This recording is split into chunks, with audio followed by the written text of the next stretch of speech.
Hello, guys and gals, and this is part 7 of our reading of Neptune 1 is Missing. It is a novel by Hugh Walters. And as always, we're going to go over the copyright information, and let me find it in the book itself. Okay, it says right here, Neptune 1 is Missing, copyright 1969 by Hugh Walters. First American edition, all rights reserved, including the right to reproduce this book in part or parts therefore in any form. So we are going to do that. Anyways, in the last episode, they got the oxygen generator working. So now that they've got the cabin atmosphere working, they got rid of all the burnt cables, and they got the radio working. And so now the people are headed to the Cape, and now we're going to find out how things are going with the 4 astronauts. At least they will know we are still alive, breathed Tony as he straightened his aching back. Not yet, they won't, an equally weary Maury pointed out. Our signal may take some time to reach control. How long, we don't know. They must have given us up for lost, Tony said. Well, aren't we? Serge asked quietly. Come now. We all know the position, Chris said rapidly. Because Tony had made one of the transmitters work, our situation hasn't improved. Oh, you can't say that, Chris, Tony protested. We've got a light, we've got air, and now we're sending out a signal. That will help control to find us. All that is true, the leader agreed, but it doesn't help us very much. I suggest that we have a long break and get some rest. Chris was a little worried. He could sense that in Tony, at least, and perhaps Maury, there was beginning to grow a feeling of hope. This was dangerous, for the crushing disappointment that they must inevitably suffer might well lead to the breakdown that he was so anxious to avoid. Had he made a mistake in organizing efforts to repair the damage in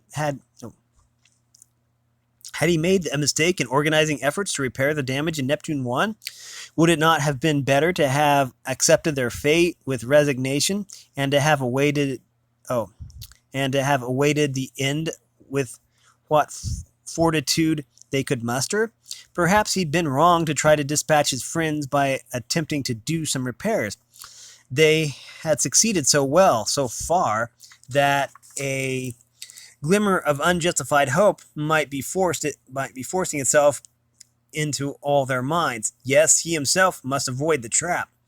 Exhaustion had conquered Chris's 3 companions, long before the leader's troubled mind had yielded to the fatigue of his body. In the end, he too slept deeply.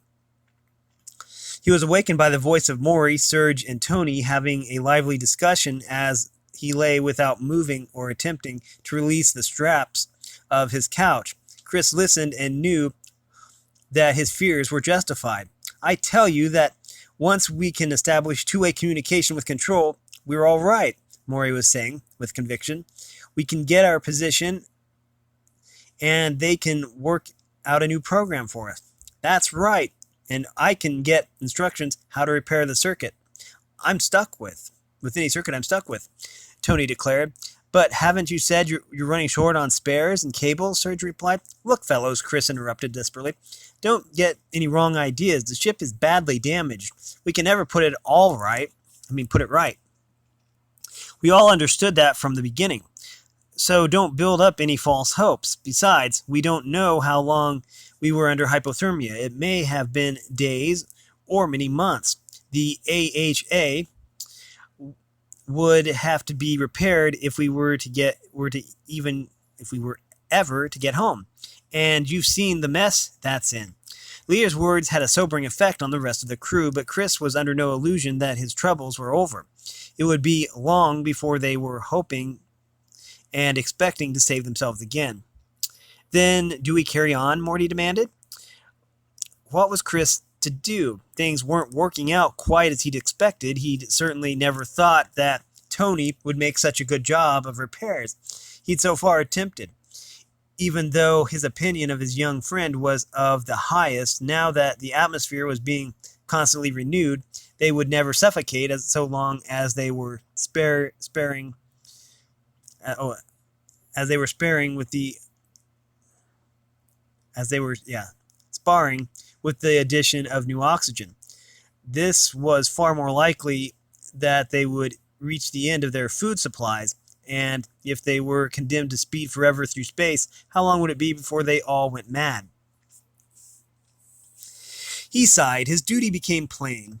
If it was possible to repair the transmitter and report what had happened to the Cape, it seemed that he must do it no matter what the effect would be on the 4 astronauts. If they succeeded, and he believed that this was quite possible, no one could foretell how any of them, including himself, would react. He didn't want Uncle George and the rest of Control to hear if his crew cracked up. Rather than that, Chris told himself he'd smash the transmitter beyond repair. The eyes of his 3 companions were on him. They were waiting for an answer to Maury's question. Should they carry on? Yes, Chris replied. We'll have a go at the transmitter. The tension broke, and led by Tony, the crew set about their task with determination. If he'd refused, would they have obeyed? Chris wondered. Yes, he was sure their loyalty would have overcome any inclination towards mutiny. But in their hearts, they would have possibly accused him of preventing them from hearing once more the sound of a human voice. To Tony, the transmitter was perhaps the most familiar of the numerous pieces of apparatus which the spaceship carried. As he worked on it, his mind went back to the first transmitter he himself had built some years before. He could never forget how he'd smuggled it aboard one of the orbital space stations and how it had been the sole means of communication at a very critical time. The commander of the space station had become mentally unbalanced after he discovered a means of focusing solar radiation. He'd threatened to scorch all the vegetation on Earth unless he was made universal dictator. To carry out his plans, he'd taken control of the space station's means of communication, but for the home-built transmitter that Tony was hiding in his cabin. As a result of Tony's message, UNEXA had been able to regain control of the station, and a worldwide catastrophe had been averted. After that, Tony had built more instruments, and transmitters had become his chief love. Now he worked on tirelessly to get the radio of Neptune 1 to work again. Chris, too, thought about Tony as he watched the skillful way he worked. Tony had been quite a young boy when they first met. Inspired by the astronauts, he had set to work to become the cleverest mechanic in the space business, and he'd succeeded. How is it going? Chris asked, floating over to watch his friend. Another hour should do it. So get your first message ready, Tony grinned back. Chris returned thoughtfully to his couch. He had no doubt that soon he'd be able to report to Control. What should he say? How can he convey to them the condition that the crew and the ship were in? Chapter 10. Okay. After a record-breaking flight, the Comet touched down on the Cape Kennedy airstrip. During the journey, Sir George had kept in constant radio contact with the Cape. But there was little news to report. The steady signal from Neptune 1 had been coming in clearly, and its precise position, direction, and speed had been computed by the vast mechanical brain. That was still an important part of the installations of the great facility. However, nothing had been heard of the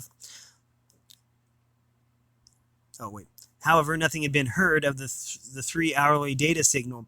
In spite of the keenest attention, not a blip had been received. Nor, of course, had any verbal messages been received. Nor, of course, had it... Oh, I already said that. Nor had any verbal messages come through. As Sir George, Billy Gillanders, and Whiskers were whisked by car from the airstrip to the huge control building, the director was speculating whether there was a simple and disappointing explanation for the tracking signal.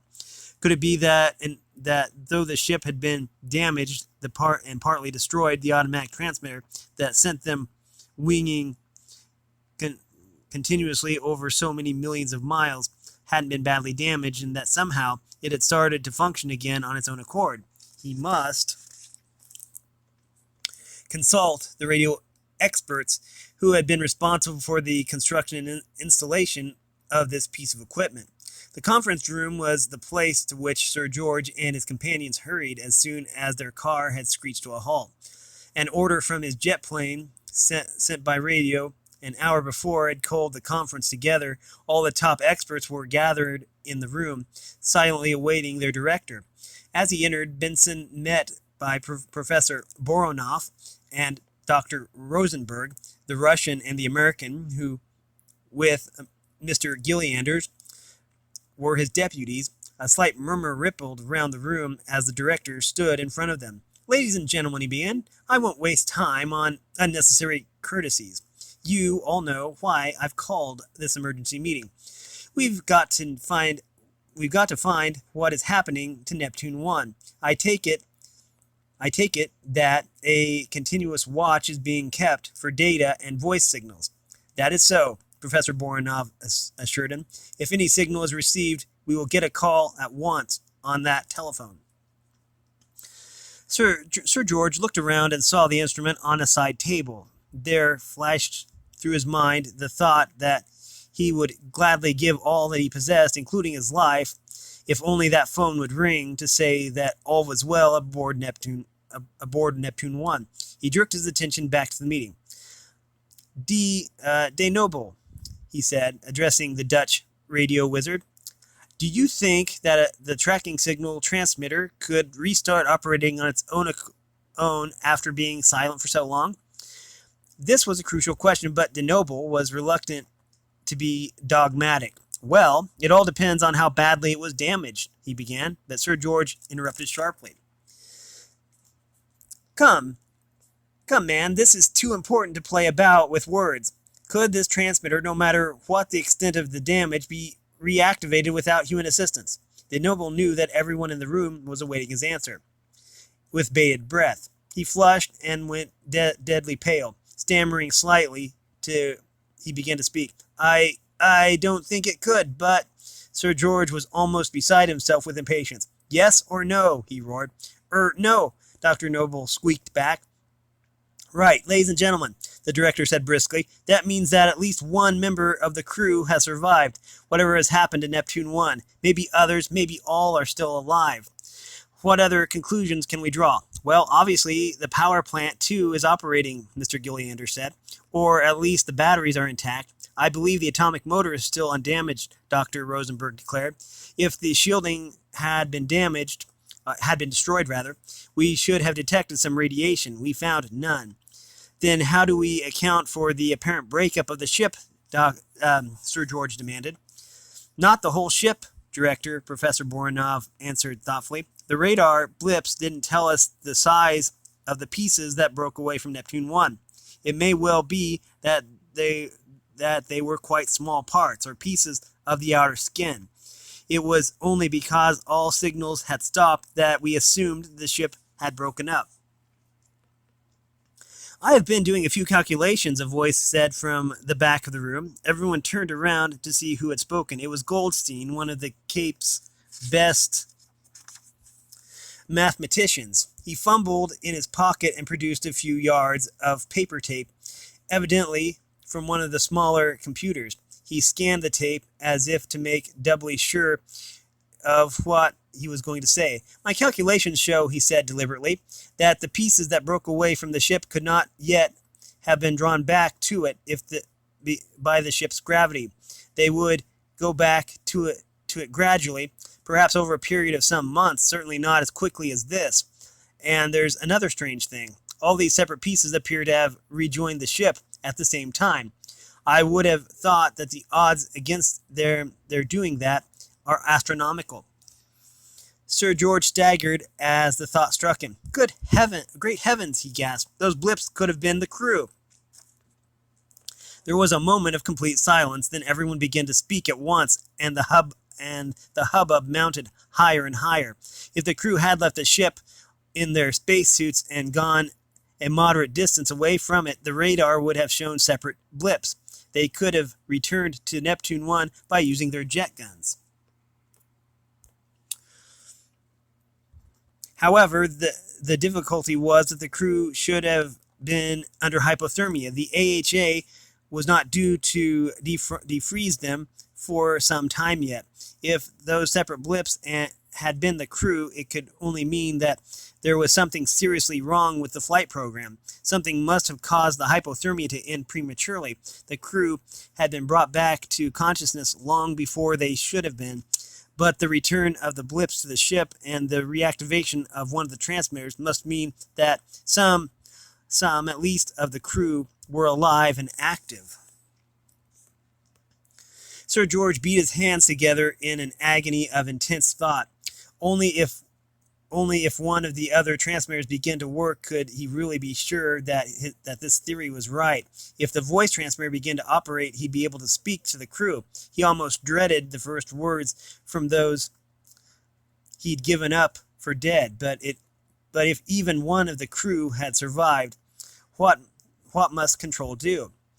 The supreme task, of course, must be to get any survivors back to Earth. Every other objective must be abandoned for this. They must start at once examining the possibility of Neptune 1 being brought back to Earth with whoever was still inside it. Usually, they knew precisely the state of the ship. It would be impossible to work out a complete program, but much preliminary work could be done now with certain assumptions. Sir George called the meeting to order.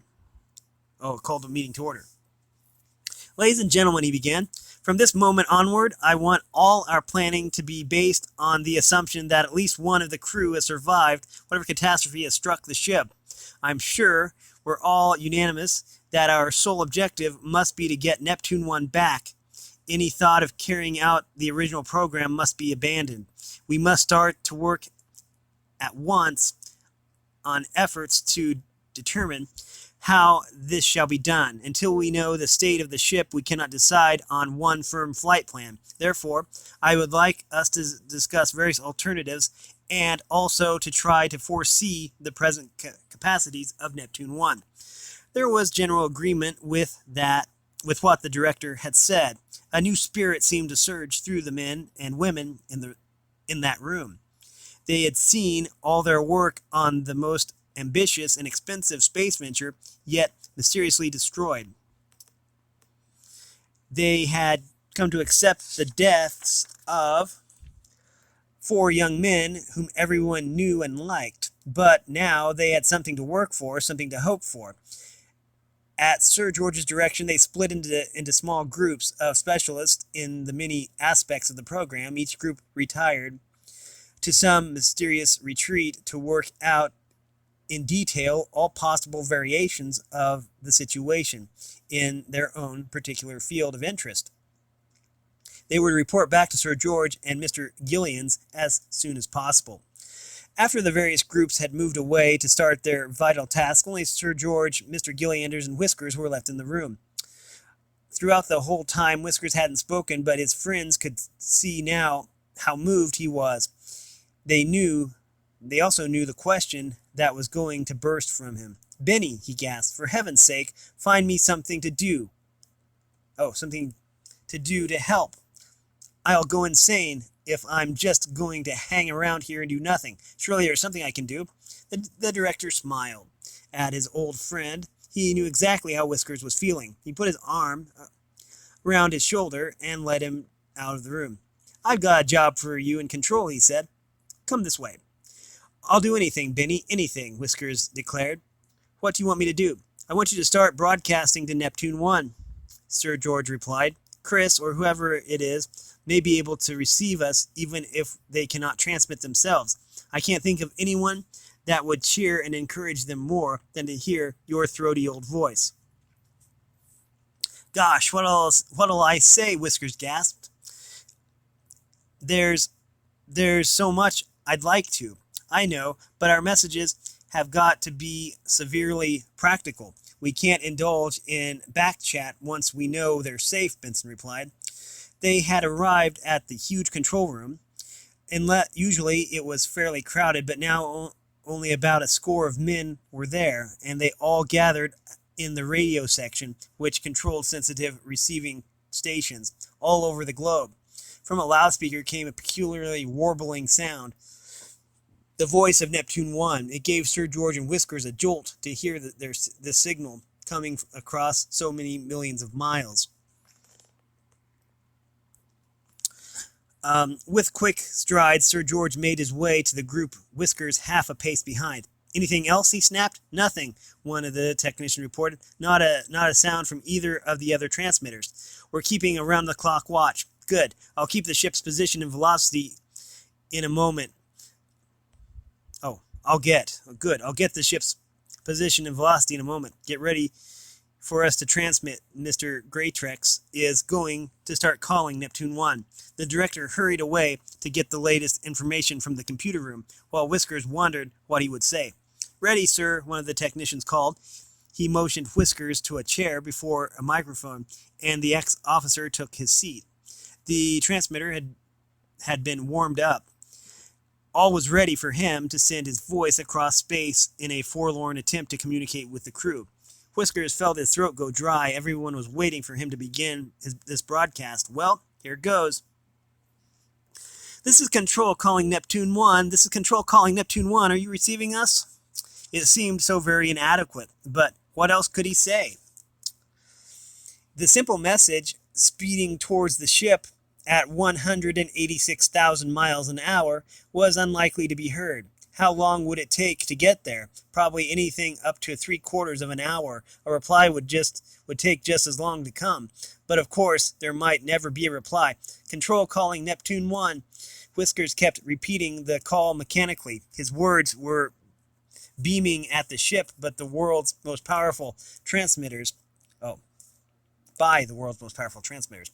Equally powerful receivers strained to catch the slightest murmur from the stricken vessel, but only the sound of the tracking signal came through, and this could tell the anxious listeners very little. The data signal would have been much better, but best of all would have been the spoken word of some member of the crew. Nothing. Whiskers drummed his fingers on the tabletop. For over 2 hours, he'd been repeating his call in parrot fashion. It had seemed silly to say much else until he knew that it was being received. But suppose it was being received, but the crew was unable to reply. Perhaps whoever was aboard Neptune 1 could hear his words, but couldn't broadcast back. Whiskers checked himself sternly. He saw that he was beginning to assume that some of the crew were still alive. It would be fatal to build up hopes once more. He returned to his task. To keep repeating the useless call to the spaceship didn't call for much mental effort, and soon his mind wandered again. It was as if he listened to the warbling tracking signal in the background that the idea came to him. If the survivors on Neptune 1 were unable to use the voice transmitter, they could at least show their presence by interrupting the signal that was coming through. Yes, that was it. It would add some variety to his message if he broadcast that suggestion.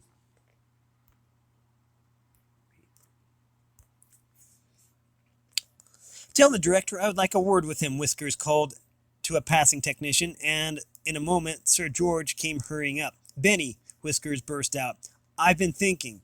They might not be able to use the voice transmitter. Is it possible to send a Morse code over the tracking transmitter? Even if they can just interrupt the signal in a regular pattern, it will show they're there. Excellent idea, Whiskers, the director agreed. You'll suggest that in your call? That's what I had in mind, Whiskers grinned. It was great to think he'd made a positive through, though small, contribution. He turned to the mic with enthusiasm. Control to Neptune 1, he called. We are receiving your tracking signal. Can you interrupt it in a regular pattern? Please acknowledge this by 3 blanks. Sir George nodded approvingly.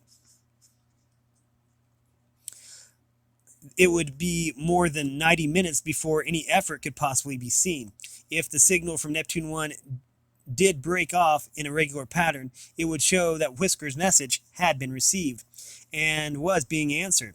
It might then, as his old friend had suggested, be possible to get some information from the ship by using the Morse code. Of course, it would be a tedious method, having to wait an hour and a half between question and answer, but it would be a wonderful encouragement to them. All if they knew that someone was alive aboard the ship, aboard the distant ship, rather. Every few minutes, Whiskers repeated the message with slight variations. Once he got an acknowledgement, the whole situation would change. Control would plan how to extract vital information from the crew to see if any help could be given. Meanwhile, he must go on and wait for any reply, that with what patience he could muster. As the 90-minute interval drew to its close, all other activity in the huge control room came to a halt. The scientists and technicians on duty had been joined by scores of others. As news of Whisker's plan had filtered out, Sir George Benson and his 3 deputies were there, each pretending to be occupied on some job. In reality, their ears were strained to catch the slightest break in the tracking signal. 90 minutes had passed, and there was no change in the sound from the loudspeakers. Of course, it might have taken a little while for the ship's crew to pick up the message from Whiskers and to put his suggestion into operation. The men and women in the control room waited tensely. We're going to have to stop it here on that cliffhanger. We have been reading Neptune 1 is Missing by Hugh Walters. If you like this content, then make sure you like and subscribe and ring the bell so you know when I upload. Also, if you want to support me in any way or join the Discord server, all that information will be in the description below. As always, thanks for watching, everyone, and have a great day.